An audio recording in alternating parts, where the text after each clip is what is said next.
one that I liked was the shoulder back. It was nice. But anyhow, to make a long story short, that we were a bunch of young boys down on the river, on the Potomac River fishing, and we weren't doing any good, but fishermen have that luck all the time. And we decided that if somebody said there was a dance at the American Legion over in Hagerstown, It's an officer's box. and we ought to go over there and get us some dates and go over there to this ball, this dance. Well, anyhow, somebody knew Triplett or somebody, didn't they? John L. Hill. So John L. Heller then, he's a good friend of mine, and Jane had a friend named Triplett, and she was wanting to date John L. Heller. So I think that you remember how it worked. They called our house, and I don't know whether John L. called her and asked for a date or whether you called. But anyway, he talked to Triplett, Betty. And so she came upstairs to see if I'd go with her. And I was going to say no, and she said, but Jane, I want to go out with Johnny L. Heller. I wanted to go out at the end of 2 years I've been up here. So I said, all right, we go. And we went. So we all went over to Hagerstown then, and lo and behold, it was next week. So we decided we'd take them up to this Chinese restaurant, which was over top the Elks Club, wasn't it? It was over top the Elks Club there in Hagerstown. And we all had some chow mein or something. I always like Chinese food. I like it today. Jane likes it too. But anyhow, that was it. From there on, that was whenever it all started. But anyhow, to back up just a little bit, a bunch of us soldiers were sitting around talking, the Legion or whatnot there. And of course they had the Hancock News, and it listed in there all the new school teachers in town. And of course right away everybody got to talking about dating these new school teachers that came in there. Now there was a picture and there was an article about each one of them, where they were from and what they had done. Yeah, and so that's how Jane and I got together, and we were married then in 1948 on Easter, which being 28th of March. 28th of March was Easter that year. Of course, it's moved around a lot, and I always counted up, regardless of where it is, we got married on Easter. You're just going to miss it one day. Jane says she was married on the 28th of March. But now, we must have done something right because we're still together and still chugging along. So, that's, anyhow, then I got Jane and I sold that to my brother up in Maryland, and we ended up down there at Randolphville, Texas. And I didn't go overseas or anything, and I got out after 17 months and moved to Oneida. And I still belong to the Chamber of Commerce, but I'm a great big booster of all the people I've met down here in Scott County. Because, as I said after we had that elk show over here at the park, I'm really proud that she decided not to go to Florida, because I really enjoy Scott County. I made friends here, and I really like it. Now, you got anything you'd like to say? I'm not supposed to. This is your story. Oh, my story. Okay. All right. We'll close out with that then. That I'm a great booster of Scott County, and I recommend it. Now, let me tell you this little story about Jim Swan. I told it down here at the Chamber of Commerce meeting whenever they ask anybody if they had anything to say. And that's dangerous if they would. You're sitting that. Oh, that's dangerous if you ask anybody got anything to say, because Jim Swan said up here when he was sworn in as an alderman in the town of Oneida, Jim said, I am not from Scott County, but when I found out what good things were going on over here, I got over here as quick as I could.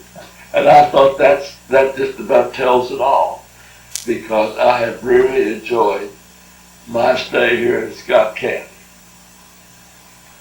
Thanks for your kind attention.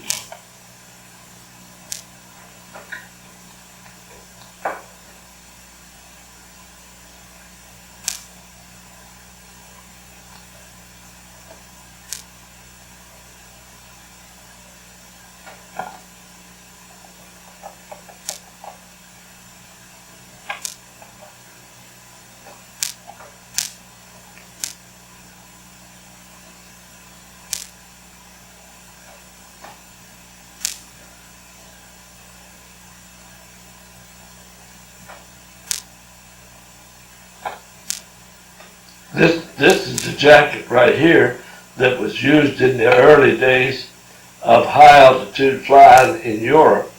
And the bombs on there represent the bombs that the towns and missions that I flew while I was over in Germany. Now, the jacket was painted by a German prisoner of war when we were stationed down at Istres, France.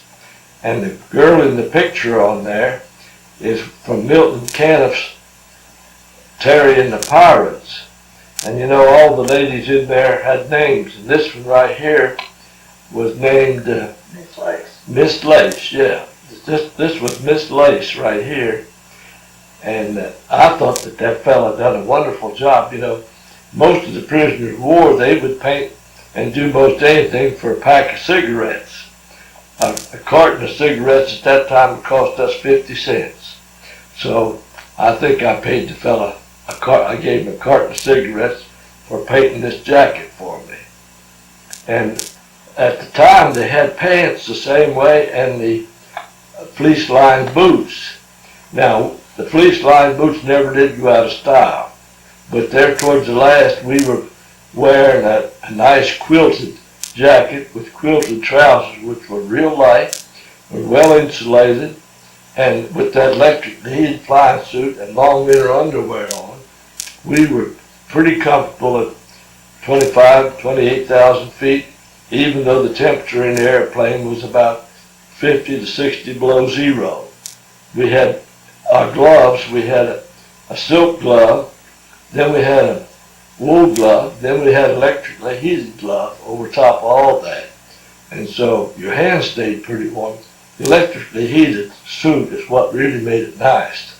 It was much better than trying to stay warm with just your natural body heat. Before you turned that route, did you tell them you're using the arm? In World War II, of which these bars and the wings and the ribbons and everything are the original ones that I wore in World War II. Now, I'd like to have a World War II uniform, but I've worn it out. You can't borrow one, you can't loan one any place. And this uniform here is what the Air Force, right now, you know, it is the Air Force. It is not the United States Army Air Force. And they have their own uniform, and it's blue. And the hat is the one that I wore during the Korean War, but this blouse that I have on and shirt, I have borrowed, not rented, but I have borrowed it, and I guess I'll wear it maybe till I pass on. But anyhow, the blue uniform during the Korean War, you could wear either one. You could wear the Army uniform, so I wore Jade's brother, George Alvin Terry. He was larger than I was, and so with what I'd gained, his uniform fit me real good. So all I had to buy was a hat, and I wore his uniform. And then I brought it home, and they have lost it. As I called them and thought, when we were having these little get-togethers around here, that I would wear a World War II uniform. But they are just not available. I guess a man may have one custom made or something. But this uniform that we have here, you can rent that any place in Knoxville. And McGee Tyson has them out there for sale in the PX. That blue with the blue hat. But I had the hat left over from the Korean War. But the uniform is what I've got borrowed. But the ribbons that I have, the most important one I have, of course, is a Distinguished Flying Cross.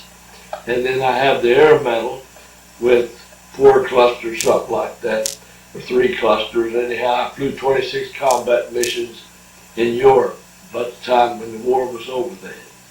And I was real glad the war was over. I wasn't anxious to fly 4 more missions, I'll tell you. And I didn't know anybody over there that was. I'm sure there's some fellows here in the States that would like to get a taste of it, but they wouldn't take you long to get all the taste you wanted.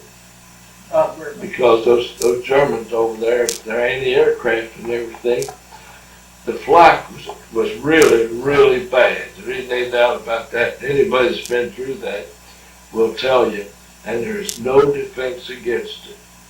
Now, fighters, you can shoot, you can defend yourself against fighters, but at Mercersburg, where they had all the oil refiners and everything, they had over 800 German 88 millimeter anti-aircraft guns down there.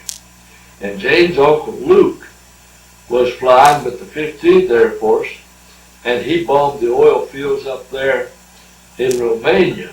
The main thing that the United States needed to run them out of was fuel. So if we could run them out of fuel, we could stop all their equipment. But anyhow, that's where Luke was shot down, was whenever they were B-24 outfit, the 15th Air Force, and they were bombing the oil fields in Romania, and they were bombing at low level. And they lost about half the airplanes that went up there that day. And some of the ones that got back were shot up so bad they had to just junk them for parts. But anyhow, that's my story right there.